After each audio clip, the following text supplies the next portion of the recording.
Salut, je vous présente Élisée. Salut tout le monde. Élisée, alors raconte. Ouais, en fait, je parlais avec Alain et je voulais juste le remercier. Je lui parlais de mon témoignage et en fait, tu as fait partie complètement de mon témoignage parce qu'en fait, du moment où j'ai commencé vraiment, en fait, je suis chrétien depuis que je suis tout petit, mais je pense que j'ai vraiment fait de Jésus mon sauveur.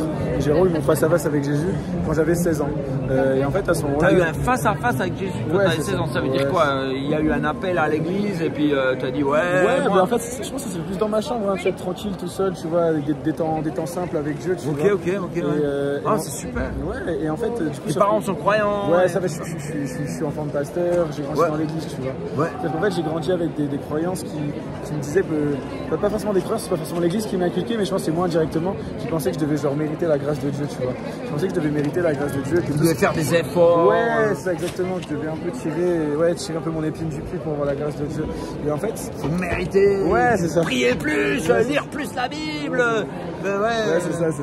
Puis finalement, qu'est-ce qui s'est passé? Et puis finalement, moi j'ai vraiment eu un avant, un après quand j'étais dans une petite dépression et je posais beaucoup de questions. À 16 ans? Ouais, beaucoup de pourquoi, tu vois.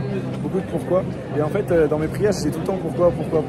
Et en fait, à un moment, Jésus est venu me voir dans un appel de par un de mes leaders, un de mon pasteur. Il m'a dit, mais pourquoi? Et en fait, après tout, mais pourquoi? La seule réponse que qu'il voulait me donner, lui, c'était un simple je t'aime. Et en fait, après tout, mais pourquoi? C'est comme si j'avais une équation dans ma tête où je mettais pourquoi, la réponse est je t'aime. Et à ce moment-là, du coup, j'ai lu Rendez-vous dans la forêt 1.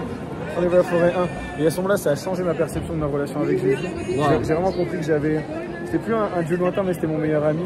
C'était quelqu'un avec qui je voulais parler.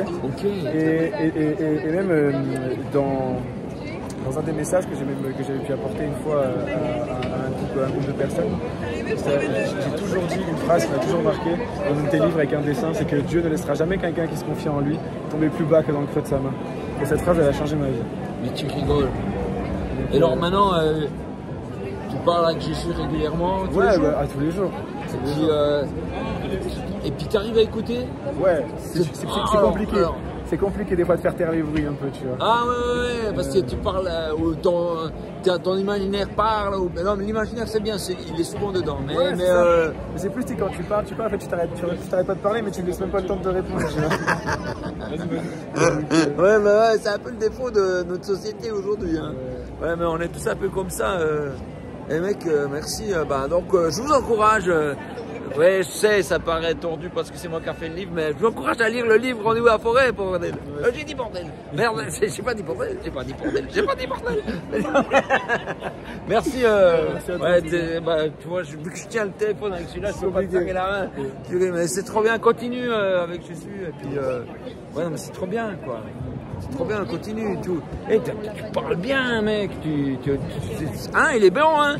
On va sûrement le revoir, ce gars.